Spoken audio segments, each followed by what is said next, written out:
अस्सलामुअलैकुम व्यूअर्स, मैं हूं इंजीनियर हबीब और आप देख रहे हैं मेरा यूट्यूब चैनल जिसका नाम है इलेक्ट्रिकल वॉल। उम्मीद करता हूं कि आप सब लोग बिल्कुल ठीक ठाक होंगे, खैर खैरियत से होंगे। जैसा कि इलेक्ट्रिकल वॉल यूट्यूब चैनल के ऊपर आपको लेटेस्ट अपडेट्स मिलती रहती हैं, पाकिस्तान में कैसे सोलर इन्वर्टर्स आ रहे हैं, कैसे पैनल्स आ रहे हैं। तो एक वीडियो मैंने सोचा कि दिया के इन्वर्टर के ऊपर भी बनाई जाए कि ये इन्वर्टर कैसा है, कैसे काम करता है। मोस्ट पॉपुलर इन्वर्टर है और इंटरनेशनल ब्रांड है, चाइना में भी अवेलेबल है, पाकिस्तान में भी अवेलेबल है।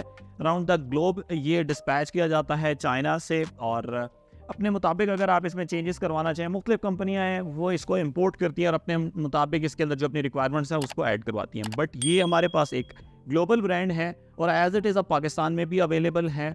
दिया को पाकिस्तान के अंदर 10 किलोवाट के अंदर इंट्रोड्यूस किया गया है और ये जो इन्वर्टर है one of the best inverter है और बहुत बहुत पॉपुलर इन्वर्टर है।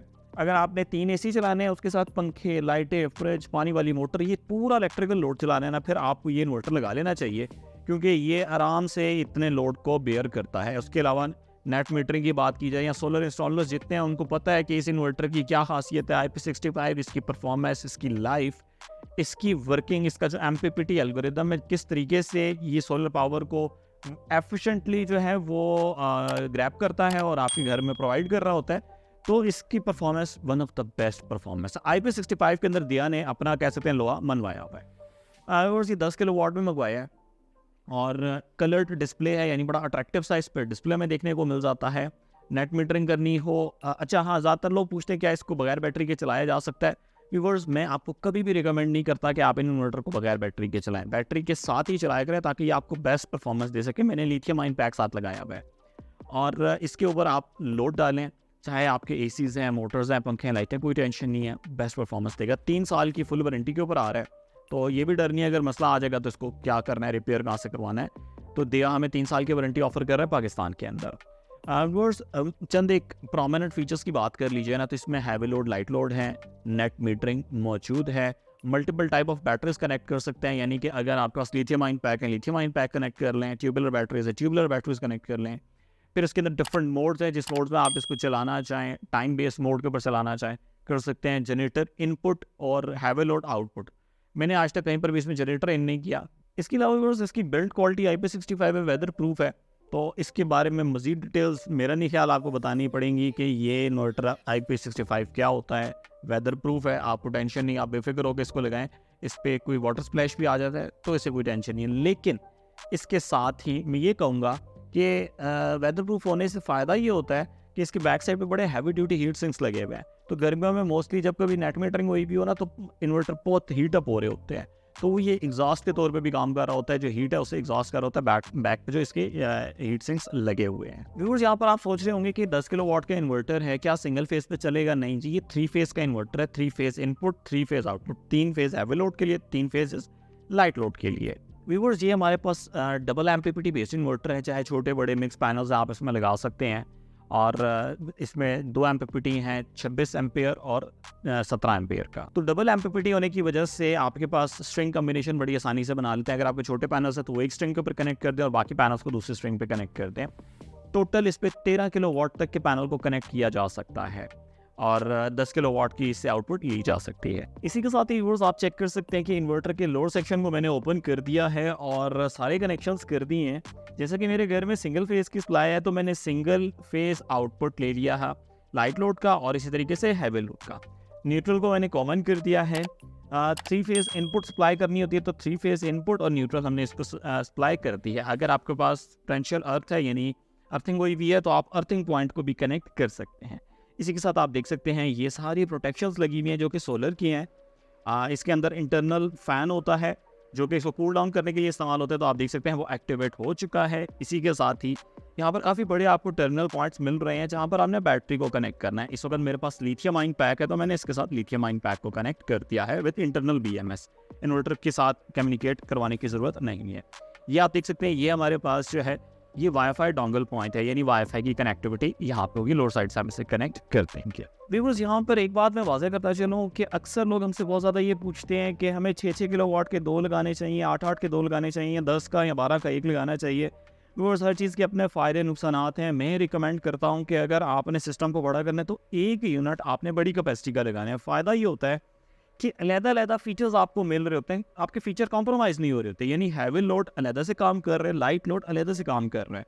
जब आपने इसमें बैटरी परसेंटेज सेट कर दी, इतने परसेंट बैटरी के ऊपर हैवी लोड ऑफ हो जाए, ऑटोमेटिकली रिले ऑपरेट हो जाएंगे, हैवी लोड ऑफ हो जाएगा। तो ये एक बड़ा अच्छा फीचर है।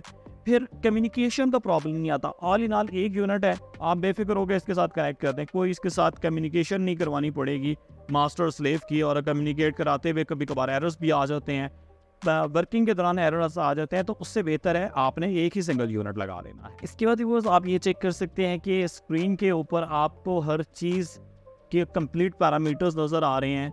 अगर मैं ऑन पे टैप करता हूं तो ये हमें लोड के बारे में डिटेल्स देता है कि तीनों फेस पे वोल्टेजेस और कितना कितना लोड चल रहा है। ये देख सकते हैं लोड की डिटेल्स आ गई हैं, बैटरी की डिटेल्स आ गई हैं, ग्रिड की डिटेल्स यानी कि ग्रिड की कितने वोल्टेजेस आ रहे हैं, इन्वर्टर की डिटेल्स आ रही हैं, PV1 PV2। इसी तरीके से सोलर पर टैप करूंगा तो सोलर की डिटेल्स आना शुरू हो जाएंगी। अभी बड़े मज़े का एक फीचर मैं आपको करके दिखाता हूँ। अभी ग्रिड मौजूद है लेकिन ग्रिड फीडिंग नहीं हो रही। मैं इसमें ग्रिड फीडिंग ऑन करूंगा, आप देखेंगे बहुत ज़्यादा पावर जो है वो ग्रिड में जाना शुरू हो जाएगी। जैसे कि मेरे पास बैटरी कोई भी है तो आप देखेंगे ये इलेक्ट्रिसिटी में सेल करना शुरू हो जाऊँगा।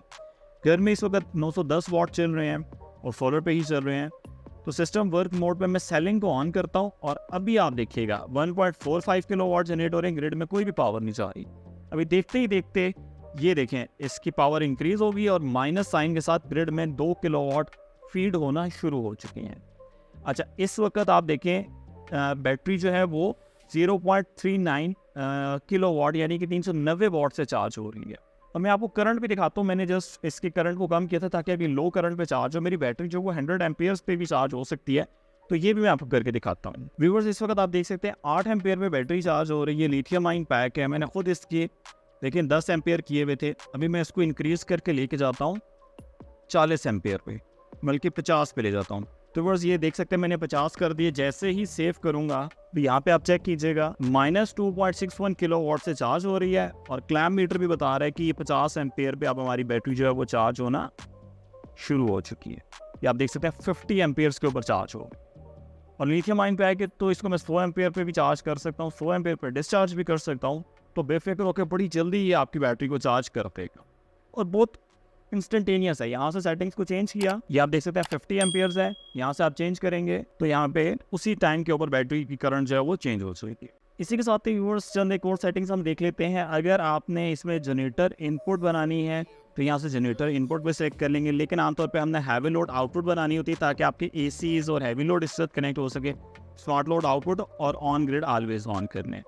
फिर इसके बाद आप इसकी परसेंटेज सेट कर सकते हैं कि कितने परसेंट के ऊपर आपका हैवी लोड ऑफ हो जाए, तो वो यहाँ से ऑन और ऑफ करवा सकते हैं। बैटरी की सेटिंग कर लें, लिथियम आयन है तो लिथियम आयन पे सेलेक्ट करें अगर आपका BMS है तो, नहीं तो आप इंटरनल BMS है तो आप वोल्टेजेस या परसेंटेज पे रहने दे सकते हैं। बेसिक सेटिंग बीप ऑफ कर लें, एडवांस फंक्शंस, बाकी हर चीज़ के बारे में आपको कंप्लीट डिटेल्स हैं।